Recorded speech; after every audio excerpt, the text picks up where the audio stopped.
Di dalam tafsir Al-Quranul Azim karya Imam Abul Fida Ibnu Katsir rahimahullahu ta'ala menyebutkan, wa qala allazina kafaru laula nuzzila alaihi al-Qur'anu jumlatan wahidah.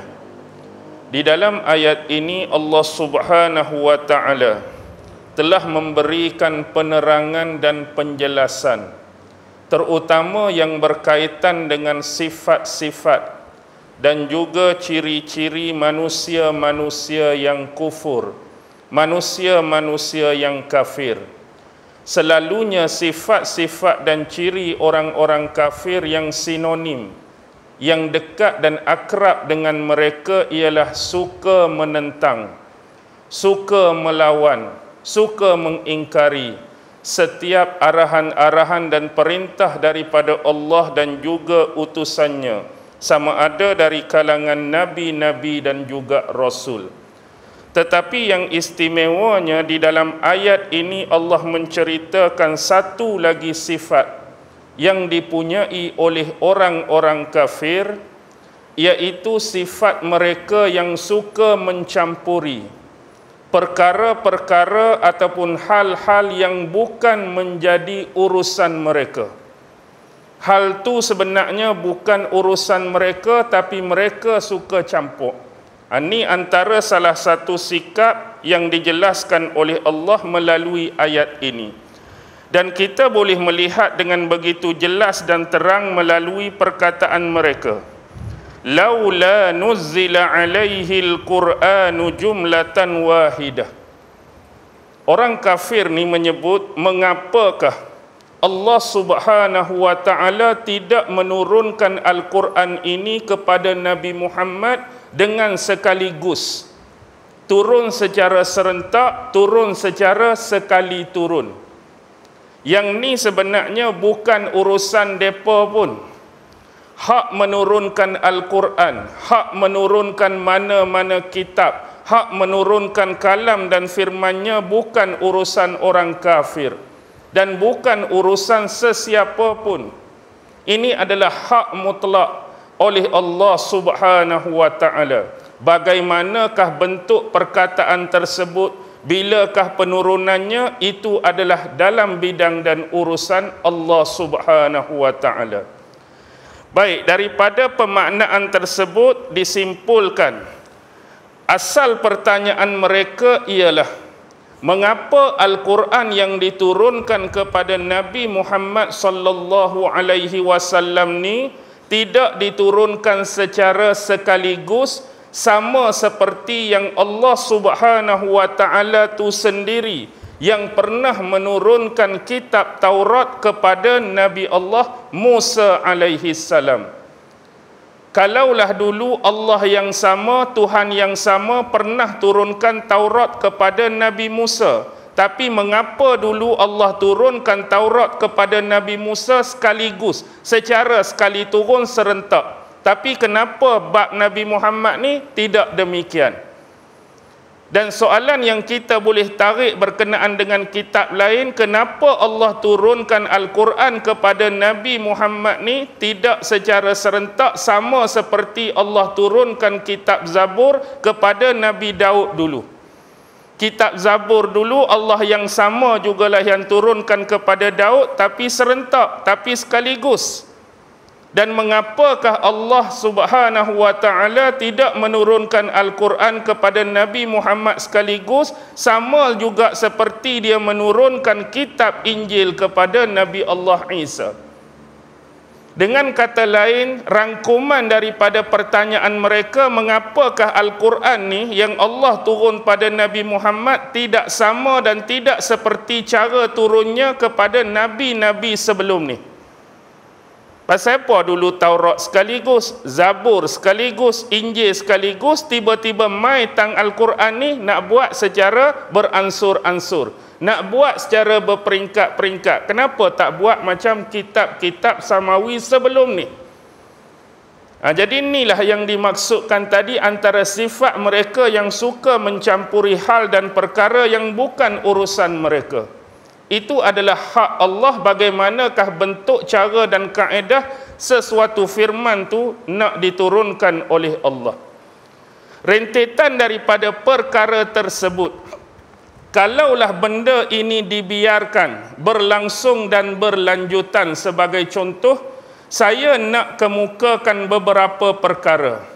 Yang saya nak sebutkan ni bukan tafsir, tetapi adalah analisis kemungkinan-kemungkinan, dan kemungkinan ini ada asasnya. Nanti saya sebut di belakang. Ini adalah salah satu contoh persoalan dan pertanyaan. Dan analisis kemungkinan yang kita boleh buat kalau benda ni dibiarkan berlarutan dan berlangsung ialah, kalaulah Allah menjawab persoalan ini, akan ada lagi kemungkinan-kemungkinan pertanyaan yang lain. Sebagai contoh, kenapakah Allah Subhanahu wa Ta'ala tidak menurunkan kepada setiap nabi, kepada setiap rasul adanya kitab masing-masing? Pasal apa seolah-olah macam Allah pilih nabi tertentu saja dia nak turunkan kitab? Sebagai contoh, dalam konteks pengajian kita tentang Islam, ada 4 kitab yang utama. Nabi Musa saja turun Taurat, Nabi Daud saja turun Zabur, Nabi Isa saja turun Injil, Nabi Muhammad turun Al-Quran. Pasal apa Allah tak turunkan kepada nabi-nabi lain pun ada kitab masing-masing? Pasal apa Rasul tu terima, Rasul ni tak terima? Pasal apa Rasul tu Allah turunkan, pasal apa Rasul ni Allah tak turunkan? Akan ada persoalan demikian atas dasar kemungkinan. Baik, kemungkinan yang lain, kenapa Allah tak turunkan kitab yang sama kepada semua nabi dan rasul? Maksudnya setiap nabi tu turun kitab tu, spesies dia sama, ayat dia sama, kandungan dia sama, surah dia sama, bilangan dia sama. Mari nabi lain pun sama, mari nabi lain pun sama. Sekali pandang persoalan ni nampak macam tak masuk akal. Kenapa perlu menurunkan kitab yang sama, jenis yang sama berulang kali? Baik, saya sebut kemungkinan ni untuk kita keluar daripada konteks tafsir. Sebab apa? Kita tak mau menuduh satu-satu anggapan atau persoalan kepada sesuatu yang orang lain tak sebut. Al-Quran sebut, tanya soalan macam first tadi saja. Pasal apa Quran turun sekaligus? Kemungkinan ni saya sebut ada asas sebab ada golongan non-Muslim yang pernah menelefon saya tanya macam ni. Jadi ini ada asasnya macam seperti tadi, mereka tanya, pasal apa tak setiap Nabi turun kitab? Dan soalan yang kedua, mereka tanya, pasal apa tak turun kitab yang sama? Dan ini persoalan yang agak mengejutkan saya kalau sekali imbas kita akan kata, pasal apa perlu setiap Nabi, setiap Rasul turun kitab yang sama? Dah benda tu sama. Dia kata macam ni, Ustaz. Bila saya dengar video dan kuliah Ustaz tentang sejarah penurunan Al-Quran ni, menceritakan bahawa kitab-kitab sebelum ni pernah berlaku penyelewengan. Kan dalam Quran cerita Taurat ni ada unsur penyelewengan, kitab Injil ada unsur penyelewengan. Jadi maksud saya kenapa tak turunkan kitab yang sama? Contohlah kita kata zaman ni, waktu ni turun kitab hak betul. Tiba-tiba nak mari Nabi lain, Rasul lain, tengah-tengah tu berlaku seperti yang kita sebut tadi. Berlaku seleweng, orang tu tambah, orang ni tambah. Jadi bila mari Nabi baru turun pula menetapkan hak ni hak betul sama seperti sebelum ni. Hak mana terseleweng tu tak boleh pakai. Jadi nak mari pula hak lain pula, mesti celah tu ada seleweng, dia fikir macam tu. Jadi mari pula menetap hak tu tengah-tengah tu seleweng. Kalau ada tambah ayat, ni hak sebenar. Kalau ada kurang ayat, ni hak sebenar. Oh, kita sampai tak terfikir macam tu, tapi mereka boleh fikir nak tanya macam tu. Baik, ayat ni menunjukkan ini bukan urusan mereka. Tapi walau bagaimanapun mereka bertanya tu tak ada masalah lah. Sebab mereka non-Muslim. Jadi Allah Subhanahu wa Ta'ala menjawab bagi persoalan ini. Apa dia? Allah menjawab dan menegaskan sesungguhnya Al-Quran ini diturunkan secara beransur-ansur. Jelas. Secara berperingkat-peringkat, jelas. Dalam istilah agama disebut tadarruj. Turun secara peringkat-peringkat, secara beransur-ansur. Dalam Inggeris disebut reveal gradually. Turun peringkat-peringkat. Baik, selama hampir masa 23 tahun. Rumusan mudah 13 tahun di Mekah, 10 tahun di Madinah. Walaupun ada ulama-ulama yang menyebut konteks sebenar ialah 22 tahun, 2 bulan, 22 hari. Jadi digenapkan jadi 23 tahun. Yang mana Al-Quran ini diturunkan mengikut konteks yang bersesuaian dengan kejadian-kejadian tertentu. Sesuatu ayat turun dengan peristiwa-peristiwa tertentu sebelum ayat turun, dengan event-event tertentu sebelum ayat turun, yang ada kaitan dengan Al-Quran itu sendiri. Dan Al-Quran ini juga diturunkan oleh Allah berupa hukum-hukum tertentu yang bersesuaian, yang diperlukan oleh umat manusia. Secara umum tidak kiralah hukum-hukum tersebut mengandungi perintah-perintah daripada Allah ataupun mengandungi larangan-larangan daripada Allah. Tujuan dia tiada lain dan tiada bukan ialah untuk memberikan ketetapan, kekuatan, peneguhan pada hati Nabi Muhammad sallallahu alaihi wasallam, juga kepada hati jiwa-jiwa umat-umat Islam berkaitan dengan Al-Quran itu sendiri. Jadi inilah sebab kenapa Allah menurunkan Al-Quran ini secara berperingkat. Dan kita faham bahawa kitab-kitab sebelum ini dia punya orientation terhadap Nabi-Nabi dan Rasul lebih kepada amat skop kecil dia. Maksud saya, setiap Nabi yang diturunkan kitab ini hanya just untuk umat masing-masing, kaum mereka sahaja. Contoh, Taurat Nabi Musa kepada Bani Israel, Zabur kepada Bani Israel, Injil kepada Bani Israel. Tetapi sifat Al-Quran berbeza. Sebab dia yang last, dia yang terakhir, sifat dia keseluruhan kepada umat manusia. Jadi Al-Quran ni kitab yang paling last, firman Allah yang terakhir yang diturunkan kepada Nabi Muhammad sallallahu alaihi wasallam. Dan apa yang kita boleh ambil peringatan di sini ialah tentang hujah-hujah yang dikemukakan. Kalau kita lihat hujah-hujah ini bukan datang secara sebarangan, bukan dari kalangan orang-orang yang biasa. Hujah-hujah ini mungkin nampak hebat, hujah-hujah ni mungkin nampak wow di kalangan orang-orang yang jahil tentang ilmu Al-Quran dan wahyu Al-Quran. Mereka akan rasa, oh betul juga tanya lagu tu, betul juga tanya lagu ni, pasal apa?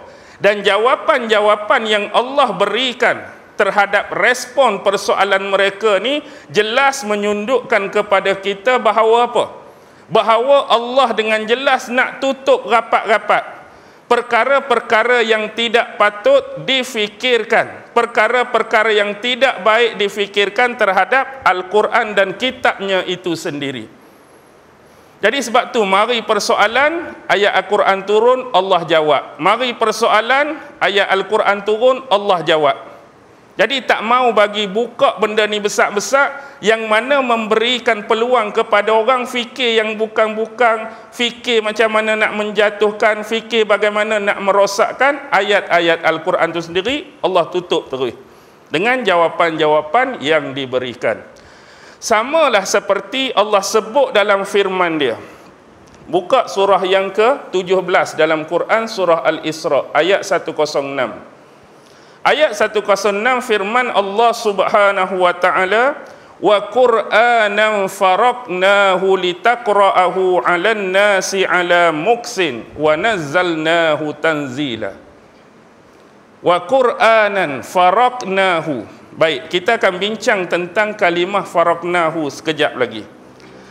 Ayat di sini bermaksud, dan Al-Quran ini kami turunkan secara beransur-ansur, Allah habaq, secara berperingkat-peringkat. Tujuan dia apa? Litaqra'ahu 'alan nasi 'ala muksin, supaya kamu wahai Muhammad membacanya dengan perlahan-perlahan kepada manusia. Membacanya dengan perlahan-lahan kepada manusia. Wa nazzalnahu tanzila, dan kami menurunkan Al-Quran ini bahagian demi bahagian. Baik, Tujuan dia apa? Sebelum tu kita ambil poin pada faraqnahu. Sebab ada dua kelompok, dua golongan ulama yang baca dengan cara yang berbeza. Walaupun kalimah asal tu faraqnahu. Ada ulama yang baca takhfif dan ada ulama yang baca tasydid. Kalau baca takhfif macam ayat asal dalam Quran. Wa Qur'anan faraqnahu. Dan Al-Quran ni kami turunkan beransur-ansur, bermaksud Al-Quran ni diturunkan daripada alam yang atas, iaitu dari Lauhil Mahfuz turun ke Baitul Izzah di langit dunia, langit yang paling rendah. Kemudian diturunkan secara berperingkat, secara tadarruj kepada Nabi Muhammad dalam tempoh 23 tahun tu. Tu makna dia kalau baca secara takhfif. Tapi ada ulama yang baca secara tasydid, dia bubuh syaddah atas ra tu. Jadi bacaan dia wa Qur'anan farraqnahu. Hak asal tadi wa Qur'anan farraqnahu. Yang ni ada tasydid, farraqnahu. Kalau baca tasydid makna dia Al-Quran ini dibacakan satu ayat satu ayat, satu ayat satu ayat, supaya dapat diberikan penafsiran dan penjelasan yang lebih baik kepada manusia. Itu cara Al-Quran diturunkan. Baik. Kadzalika linusabbita bihi fuadak. Sekali lagi Allah Subhanahu wa taala menjelaskan, yang demikian itu supaya kami meneguhkan, mengukuhkan dan memperkuatkan hati kamu dan jiwa kamu dengan Al-Quran. Jadi nak memperkuatkan hati dan jiwa manusia dengan Al-Quran ni, baca perlahan-lahan, baca satu persatu, baca ikut peringkat-peringkat. Lebih mudahkan kefahaman kepada manusia untuk mengikat hati mereka. Warattalnahu tartila. Warattalnahu tartila, dan kami membacakannya secara tartil. Apa dia yang dimaksudkan dengan tartil? Al-Imam Ibn Katsir telah mendatangkan dua pendapat dan pandangan daripada ulama. Pertama ialah pandangan daripada Imam Qatadah. Imam Qatadah menjelaskan yang dimaksudkan dengan tartil ialah menjelaskan, iaitu satu penjelasan dengan sejelas-jelasnya. Maksudnya warattalnahu tartila dari sudut pandang Imam Qatadah, dan kami membacakan Al-Quran itu kepadanya berserta dengan penjelasan yang jelas. Itu Imam Qatadah. Manakala pandangan yang kedua datang daripada Ibnu Zaid. Ibnu Zaid mengatakan bahawa kalimah tartila itu adalah merujuk kepada penafsiran. Kami membacakan Al-Quran kepadanya, yakni kepada Muhammad, dan kami menafsirkan ayat demi ayat dengan sejelas-jelasnya. Baik, itu yang pertama.